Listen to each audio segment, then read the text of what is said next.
Revelation 16:6. Well, starting verse 4.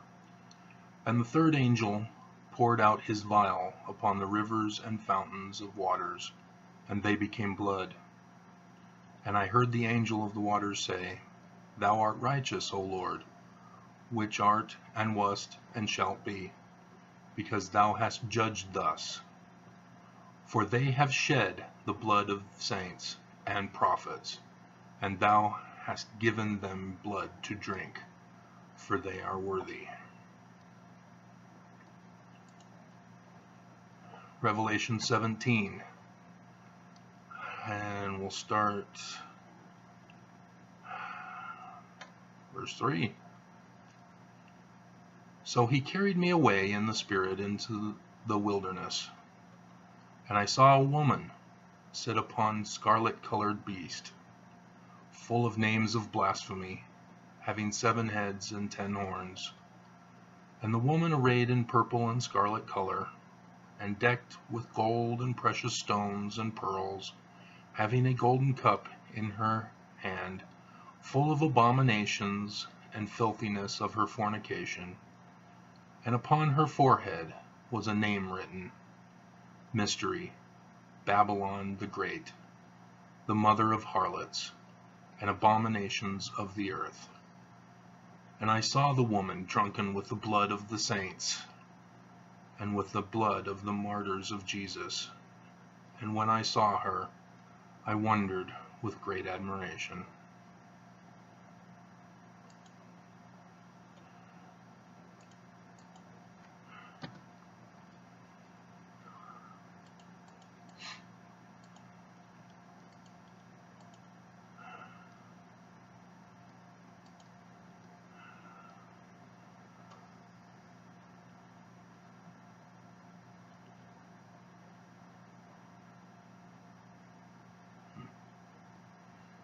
This sort of applies, but I doubt any of you would understand it.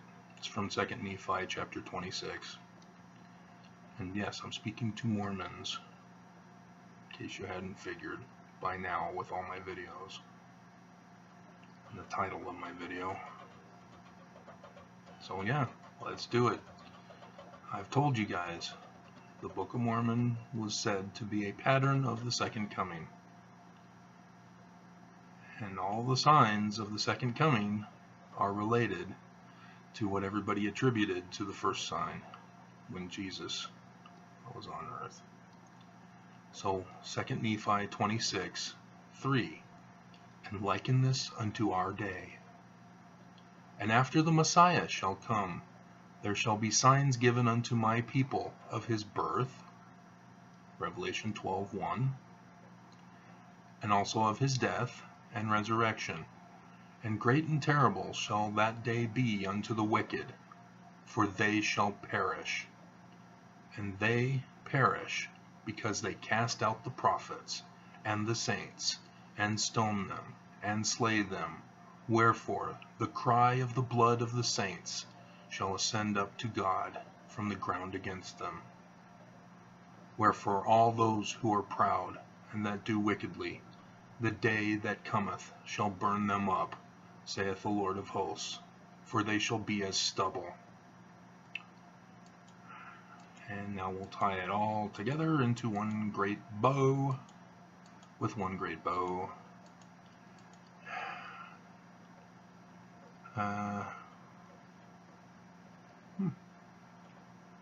Let's do one more before we go to the bow tying.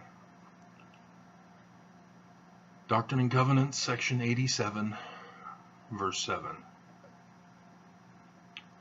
That the cry of the saints and of the blood of the saints shall cease to come up into the ears of the Lord of Sabaoth from the earth, to be avenged of their enemies. Wherefore stand ye in holy places, and be not moved, until the day of the Lord come. For behold, it cometh quickly, saith the Lord. Amen. Now, let's get to the bow tying here, because I've got things to do today.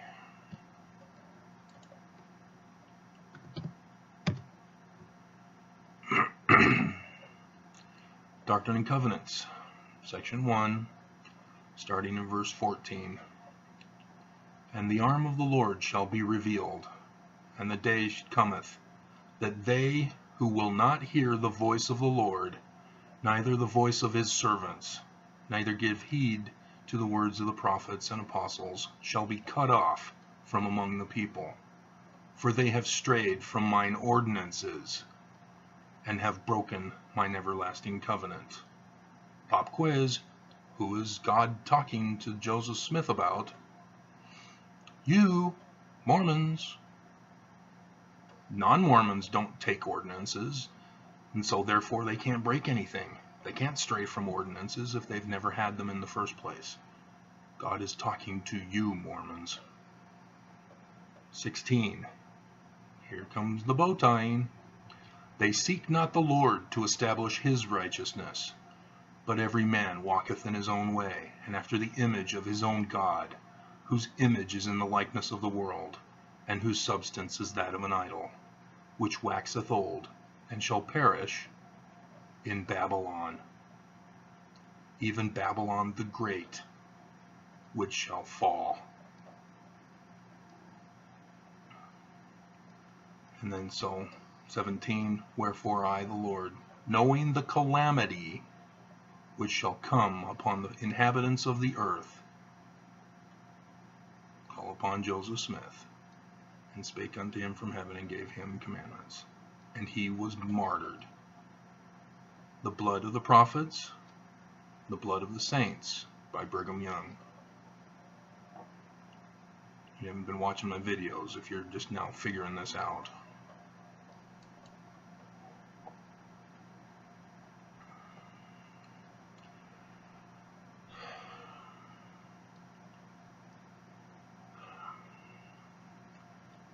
For those of you who do know my videos,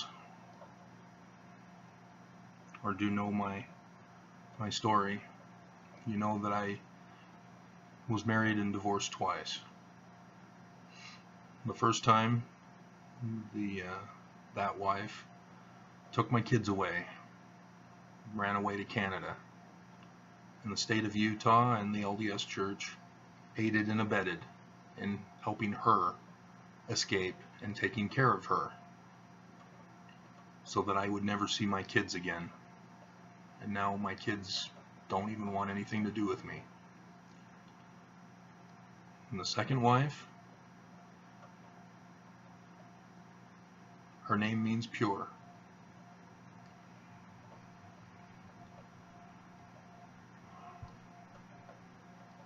Her father was beaten up by her bishop, and he just was never the same after that. Stopped going to church, stopped taking care of the family, and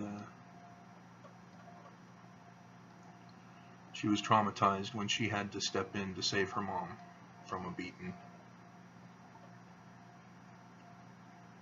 And then when she was 17, her bishop turned her into the state hospital, where she's been in the system ever since. It's unclear as to what really happened.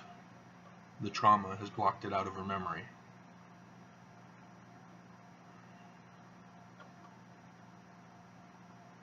Because she's been on drugs this whole time, her brain is collapsing.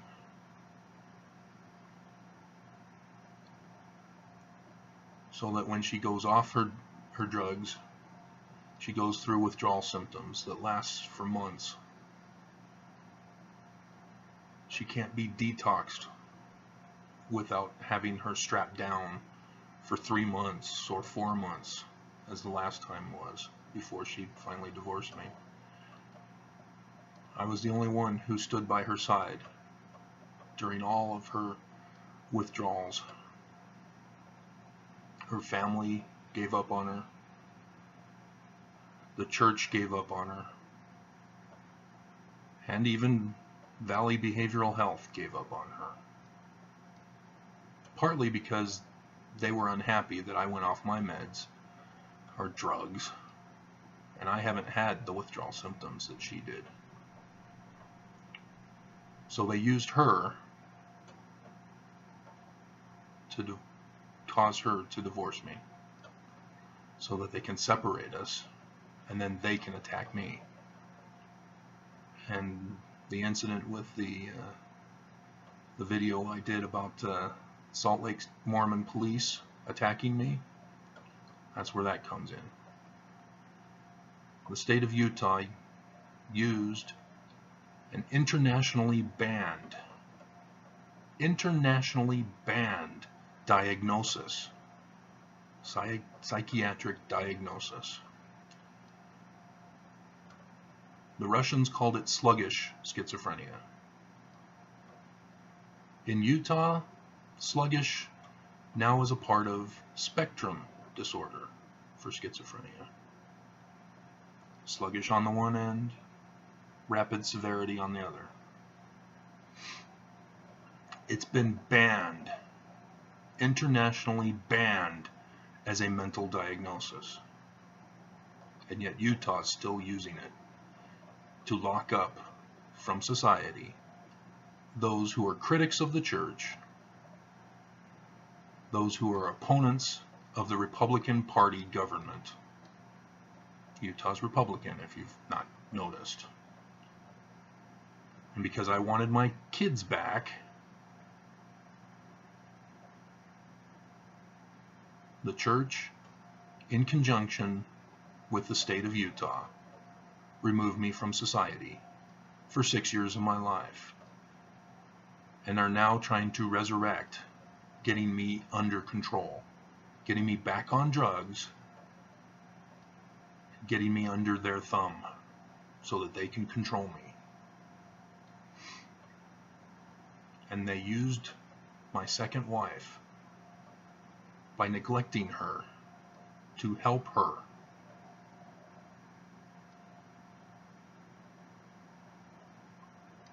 She went through withdrawals to the point where she got so extreme that she was threatening the lives of other people. Remember, she's pure, but through withdrawals, she's a different person. And they had her put into the hospital so that she can be back on drugs. But when they brought her home, she hadn't changed. Something was wrong. Her sister said she's on her drugs now. It's just a marital spat. And she refused to speak to me anymore. She refused to help her sister. Her kids would no longer talk with me.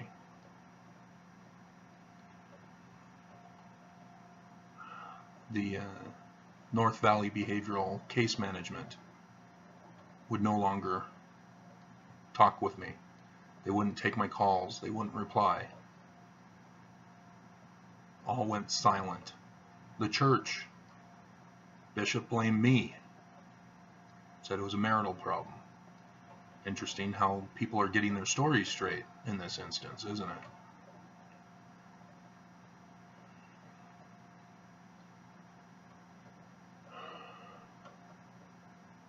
And then even my landlord, she was being forced by the company she works for to raise my rent. I didn't make money to justify the raise in rent, but they too were coming after me.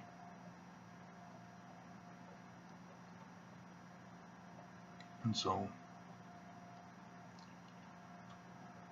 Karen went through withdrawals for 4 months this final time. And she decided to choose those who didn't side with her over the man she was married to, who was by her side the whole time.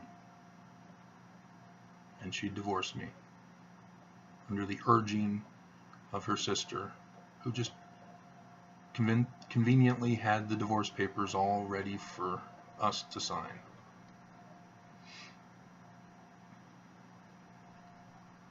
And so 2 Sundays ago. Can't see the calendar to see the date. It wasn't last Sunday, but the Sunday before. She claims that she chose to go to a financial independence class that the church has been holding. I was unaware that they were allowing it for anybody to go, because it was specifically designed to have people assigned to go to those courses. So, but she says she heard about it and wanted to go. And when she came home from that course that night, I knew she was off her meds, because she was talking the talk.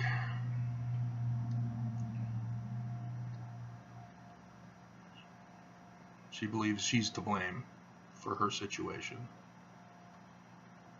She won't blame the church, the bishop who sent her to the hospital in the first place. She won't blame her family. She won't blame the bishop who beat up her dad. She won't blame the state of Utah or the Utah Psychiatric Association.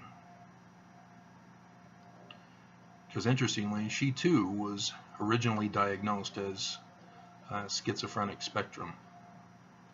They didn't know what she had. So now they finally said, oh, it's bipolar. No. She's got more symptoms than bipolar is supposed to have.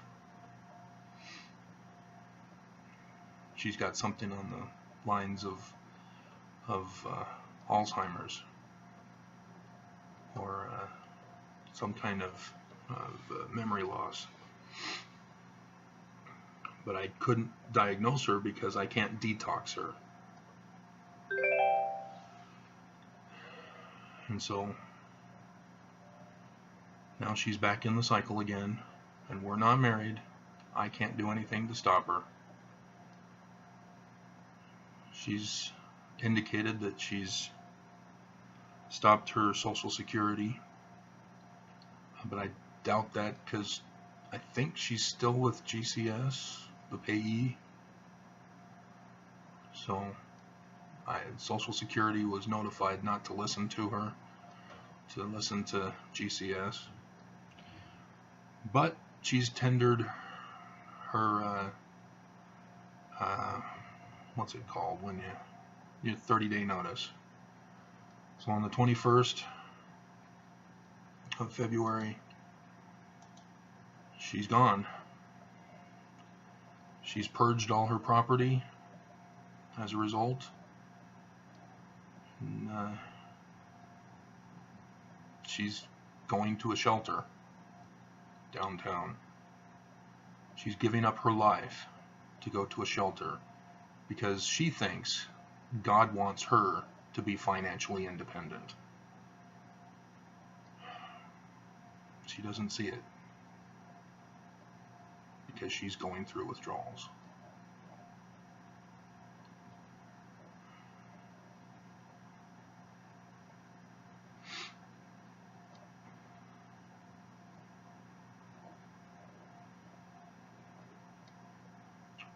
When we were first married,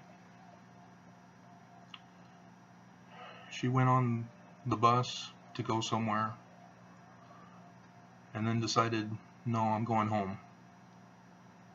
And so she got off the bus and she tripped and fell and broke her toe. She showed it to me when she got home. It was all black.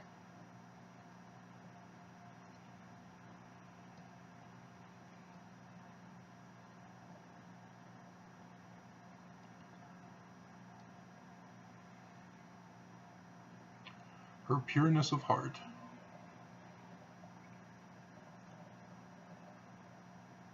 gives her the faith to believe that she could have been healed. And she was.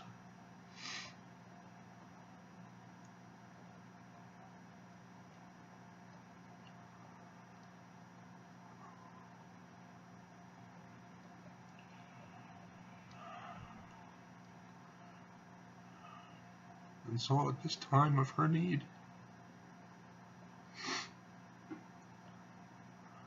I call upon God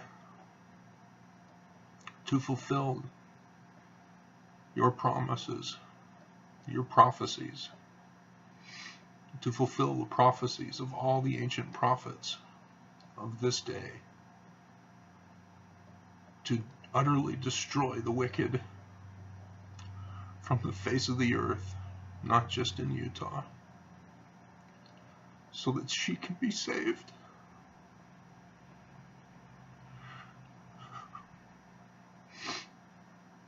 On this day, the 29th of January, 2019.